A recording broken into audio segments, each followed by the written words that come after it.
मेरा नाम डॉक्टर फैसल है। आज हम बात करेंगे कि अगर आपके घुटनों के अंदर दर्दें आती हैं, आपको आर्थराइटिस है, घुटनों के अंदर ग्रीस का प्रॉब्लम है, ऐसी कौन सी खुराक है जो आपने नहीं खानी। आपने अक्सर वीडियोस देखी होंगी, अक्सर आपने पूछा होगा डॉक्टर से कि डॉक्टर साहब हम कौन सी खुराक खाएं, हमें क्या खाना चाहिए।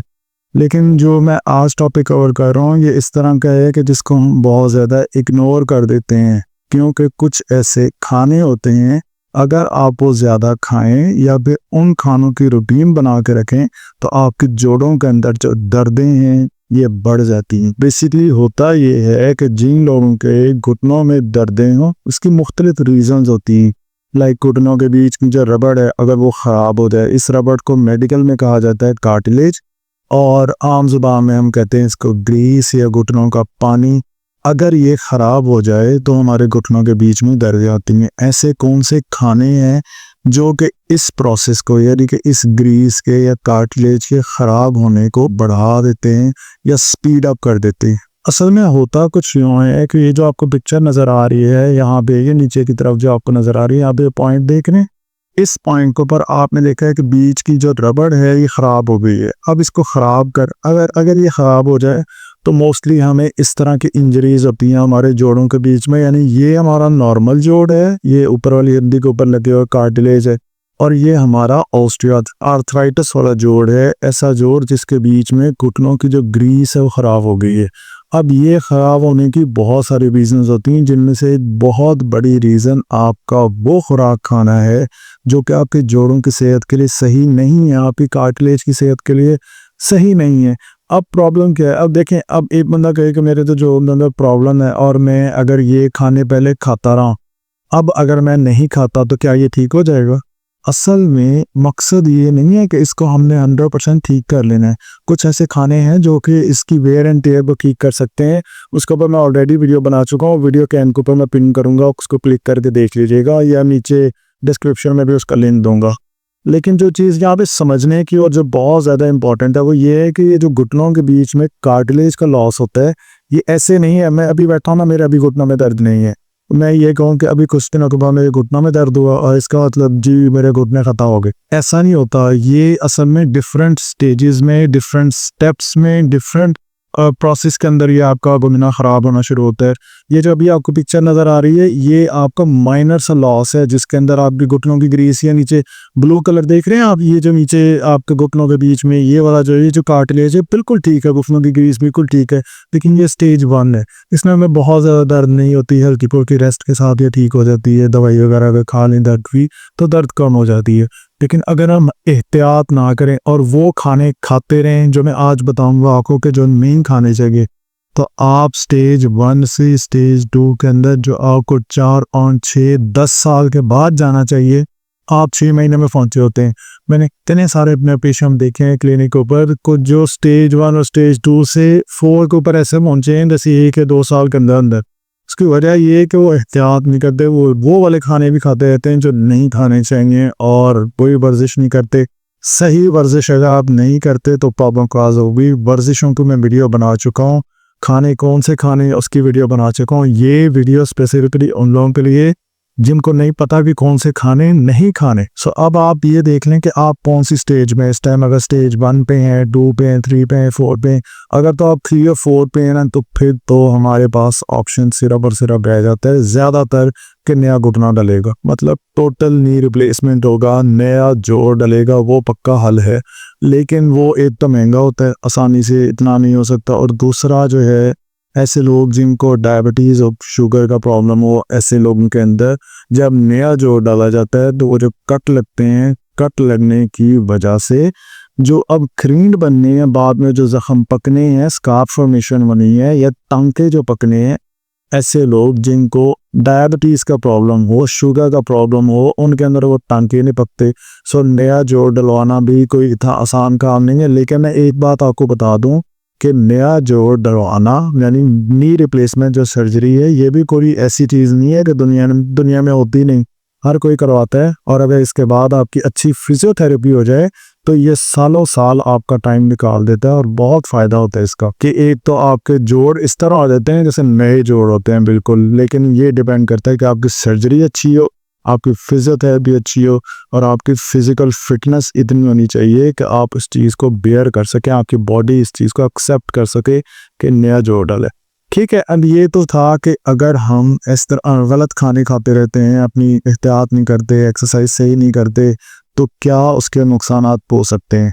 अब मैं आपको बताता हूँ कि ऐसे कौन से खाने हैं जो कि आपको खाने चाहिए जिससे आपको जो घुटनों की दर्दें हैं ये बढ़ेंगी नहीं और ये कम हो सकती हैं। आपने इन खानों को अपनी लाइफ से माइनस करना है, ये बहुत कम कर देना है। सो सबसे पहले जो खाना है जिसको आपने अवॉइड करना है वो है प्रोसेस्ड फूड या फ्राइड फूड। इस तरह के खाने जैसे पिज़्ज़ा है, बर्गर है, ऐसी जो चीज़ें होती हैं इनके अंदर बेसिकली ट्रांस फैट्स होते हैं।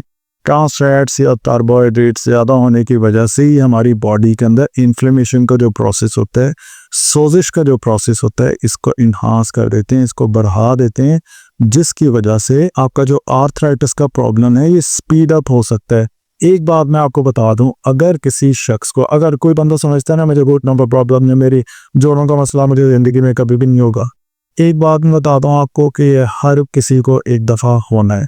उसकी वजह ये है कि जैसे जैसे हमारी ज़िंदगी गुजरती जाती है हमारे जोड़ों के बीच की रत्ताब होती रहती है। उसकी बहुत सारी रीज़न्स होती हैं, उनमें से कुछ रीज़न्स तो मैंने आपको बताई हैं कि लाइक आपके खाने, आपकी वर्जिशें अगर सही ना हो, बट ये आप अपने माइंड में बिठा लें कि हम जैसे जैसे हमारी उम्र ज़्यादा होती रहे हमारे जोड़ों के बीच की रबा ख़राब होनी है।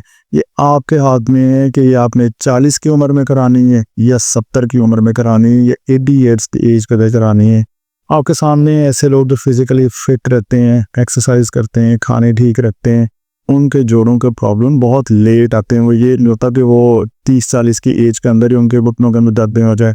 लेकिन अगर आप लेटे रहते हैं, आप जिम नहीं जाते, एक्सरसाइज नहीं करते, तो फिर आपके जोड़ों का प्रॉब्लम ये बहुत कम एज के अंदर ही शुरू हो जाता है।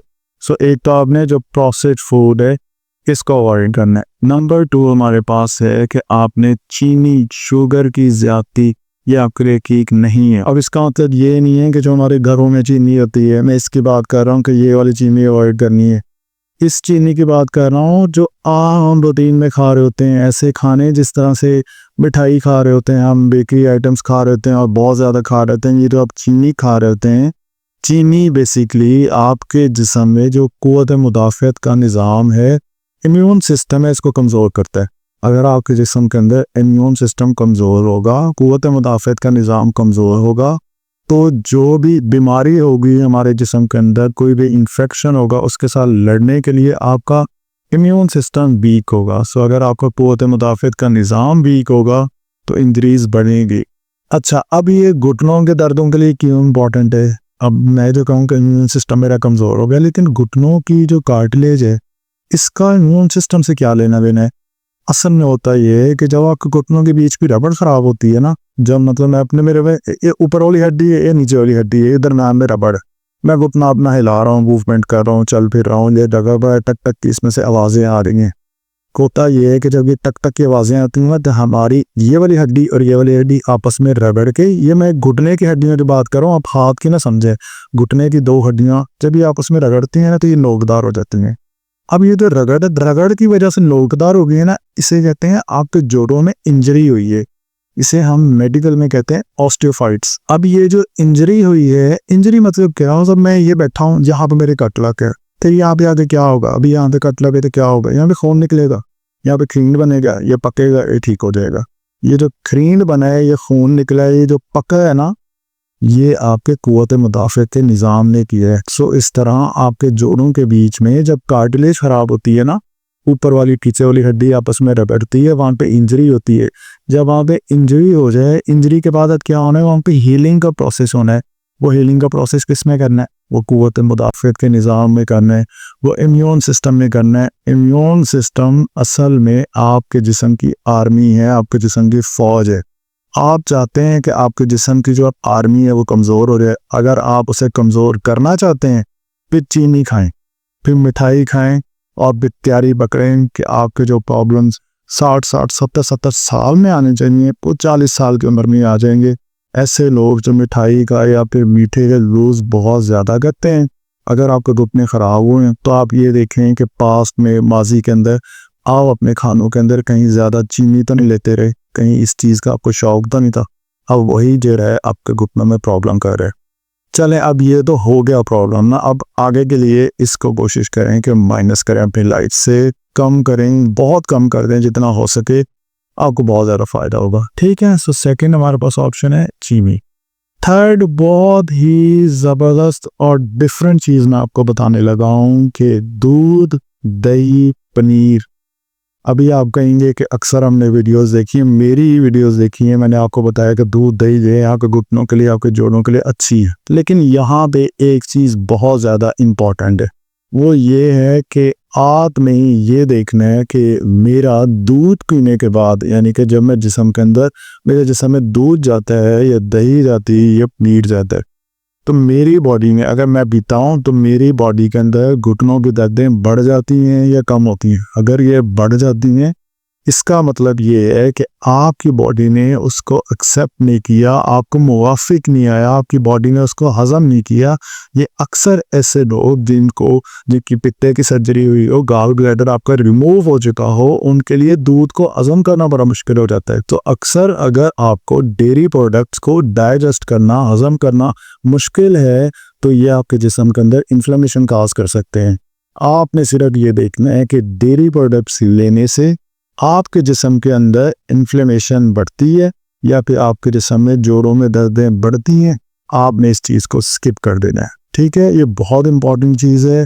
अक्सर लोग जिनको कैल्शियम की कमी हो, उस कैल्शियम को पूरा करने के लिए डेयरी प्रोडक्ट से बढ़ के कुछ भी नहीं है। लेकिन अगर कोई चीज़ आपको हजम नहीं हो रही, चाहे वो कितनी भी इम्पॉर्टेंट है और कितनी ही ज़बरदस्त है, आपके लिए वो जहर, अगर आपका जिस्म उसको हजम नहीं कर रहा है, आपने बहुत ज़बरदस्त और बहुत ही महंगी कोई चीज़ ली और बड़े जी क्या कमाल के आप ड्राई फ्रूट्स लेके आए, अगर आपकी बॉडी उसको एक्सेप्ट नहीं कर रही, मुवाफिक नहीं है, हजम नहीं हो रही है, आपके लिए वो सही नहीं है। सो डेयरी प्रोडक्ट्स का बड़ा इंपॉर्टेंट पार्ट है बॉडी के अंदर इन्फ्लेमेशन काज करना, अगर ये हजम सही से नहीं होते। इसके अलावा ऐसा गोश्त जो प्रोसेस्ड फूड होता है, जो पहले से बना हुआ जो गोश्त होता है, प्रोसेस्ड मीट जो होता है, ऐसा गोश्त मोस्ट ऑफ द टाइम आपके जिस्म के अंदर डिफरेंट प्यूरीन्स बना देता है या सैचुरेटेड फैट्स होती हैं इसके अंदर, ये भी आपके जोड़ों के अंदर दर्दों को इंक्रीज कर सकती हैं। उसकी सबसे बड़ी वजह ये होती है कि जो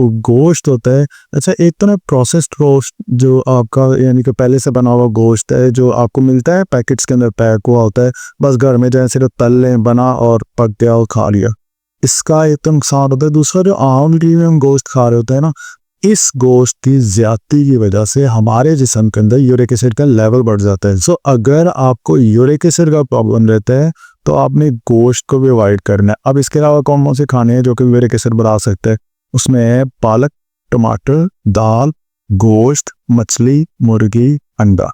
कौन कौन से खाने? पालक, टमाटर, दाल, गोश्त, मछली, मुर्गी, अंडा। सो ये 6 डिफरेंट फूड हैं जो कि आपके जिस्म के अंदर यूरिक एसिड का लेवल इंक्रीज कर सकते हैं। अगर यूरिक एसिड का लेवल इंक्रीज हो गया तो ऑटोमेटिकली जोड़ों में दर्दें होंगी ना, तो आपने लाल गोश्त, रेड मीट जो है इसको अवॉइड करना है अगर आपके जोड़ों के अंदर बहुत ज़्यादा दर्द है। लेकिन आपको यूरिक एसिड का कोई मसला नहीं है, आपके घुटने के इर्द गिर्द के पट्टे कमज़ोर हैं, उन्हें आप बनाना चाहते हैं, गोश्त खाएं।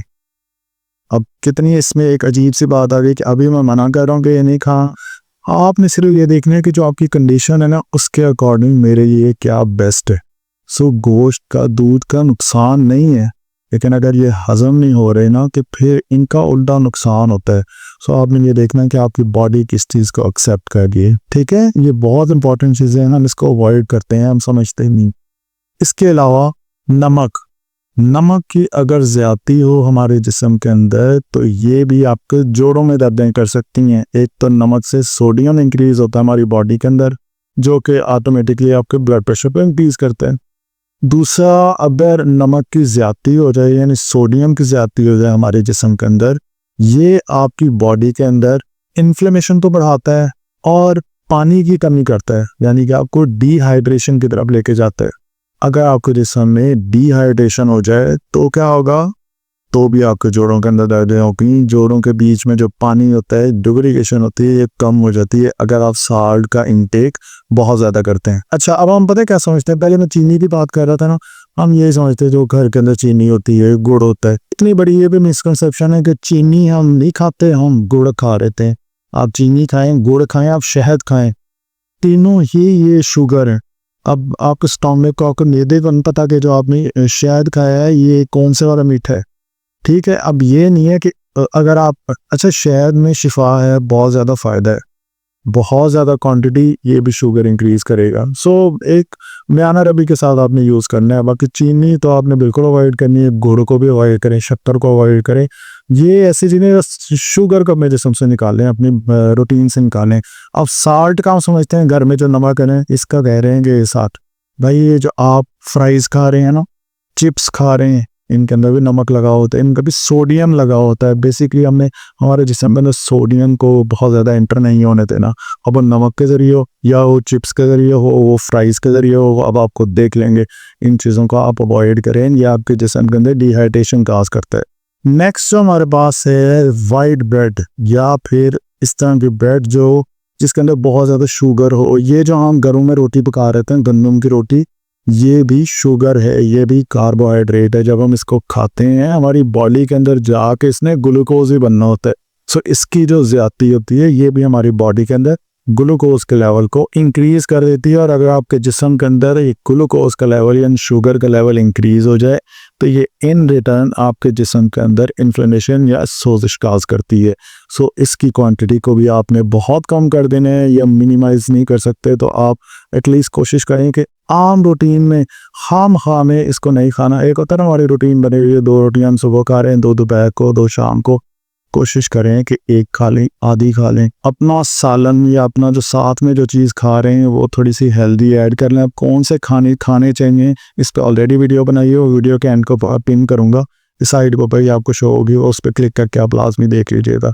सो वो जो मैंने उसमें खाने बताए हैं उनमें से आप चूज़ करें कि आपके लिए कैसे कौन से सही रहेंगे। जैसे कोई अच्छा सैलेड बनाएं, उस सैलेड के ऊपर चिया सीड या फ्लैक्स सीड्स थोड़े से छिड़क लें पीस के, फिर उस सैलेड को खाएं, आपको कैल्शियम भी मिलेगी, विटामिन डी भी मिलेगी। वो उस वीडियो में मैंने बड़ी डिटेल से कवर किया है। इस वीडियो में हम स्पेसिफिकली बस यही बात करेंगे कि कौन से खाने नहीं खाने। नेक्स्ट है हमारे पास कोल्ड ड्रिंक्स। अब कोल्ड ड्रिंक्स से क्या होता है, इससे बेसिकली आपके जिस्म के अंदर ओवरऑल एक तो शुगर का लेवल इंक्रीज होता है, दूसरा यूरिक एसिड का लेवल इंक्रीज होता है, तीसरा ये आपके किडनीज के लिए सही नहीं है, ये आपके गुर्दों के लिए सही नहीं है। गुर्दों के पर अगर प्रॉब्लम काज होगी तो ये जो एक्सेस अमाउंट यानी कि ज़्यादा अमाउंट में यूरिक एसिड बन रहा है आपके जिस्म के अंदर वो निकलेगा ही नहीं, तो वो किधर जाएगा, वो जोड़ों के अंदर जाएगा। सो आपने अपनी रूटीन में से कोल्ड ड्रिंक्स को निकालना है। अगर निकाल नहीं सकते एटलीस्ट इनको बहुत कम कर लें। बाकी मैं तो आपको सिर्फ गाइड कर सकता हूँ, बता सकता हूँ कि किस चीज़ का क्या फ़ायदा है, किस चीज़ का क्या नुकसान है। डिसाइड तो फिर आप खुद ही करेंगे। नेक्स्ट है हमारे पास कि ऐसे ऑयल जो हम घरों में यूज़ कर रहे होते हैं, कुकिंग ऑयल जो यूज़ कर रहे होते हैं, इनमें ऐसे फैटी एसिड्स होते हैं जिनको हमारी बॉडी इजीली डाइजेस्ट नहीं कर सकती। ये भी आपको बॉडी के अंदर इन्फ्लेमेशन काज कर सकते हैं। अगर आपको आर्थराइटिस का प्रॉब्लम है तो अगर आप ये यूज़ करते हैं तो एटलीस्ट इसको यूज़ करना कम करें। अगर कम नहीं कर सकते तो फिर साथ में आप कोई ऐसा जैसे कोकोनट ऑयल है या फिर जैसे ऑलिव ऑयल है, जैतून का तेल है, ये चीज़ें ऐड कर लें जो आपकी बॉडी इजीली एक्सेप्ट भी करे, डाइजेस्ट भी करे, जो आपके जोड़ों के लिए अच्छी भी हो। अब यहाँ पे सवाल आ जाता है कि अब इतने तो खाने आप बता रहे हैं जो नहीं खाने, तो हम कौन से खाने खा सकते हैं। आप ऐसे खाने खाएं जिस तरह से मछली है, जैसे आपके पास फ्रेश फ्रूट्स हैं, जैसे सब्जियां हैं जिनके अंदर पालक है, ब्रोकली है। इसके अलावा हमारे पास हल्दी और अदरक है, इसको यूज़ करें। आप नट्स को यूज़ करें, आप आलमंड बादाम को यूज़ करें, आप काजू को यूज़ करें, आप चिया सीड को यूज़ करें, आप फ्लैक्स सीड्स को यूज़ करें। आप इसके अलावा पोल ग्रेन्स का जो यूज़ है वो ज़्यादा करें। आप ब्राउन राइस को यूज़ करें, ब्राउन ब्रेड को यूज़ करें। इसके अलावा मैं पूरी डिटेल से ये वीडियो बना चुका हूँ, आपने वो वीडियो लाजमी देखनी है कि घुटनों के ग्रीस के लिए, घुटनों के कार्टिलेज के लिए कौन से खाने जो कि खाने चाहिए। ये अभी आपको साइड पे शो भी हो रहा होगा, इस पर क्लिक करेंगे, वीडियो देखें। अगर चैनल पर नए, चैनल को सब्सक्राइब कर लें। Thank you so much for watching this video.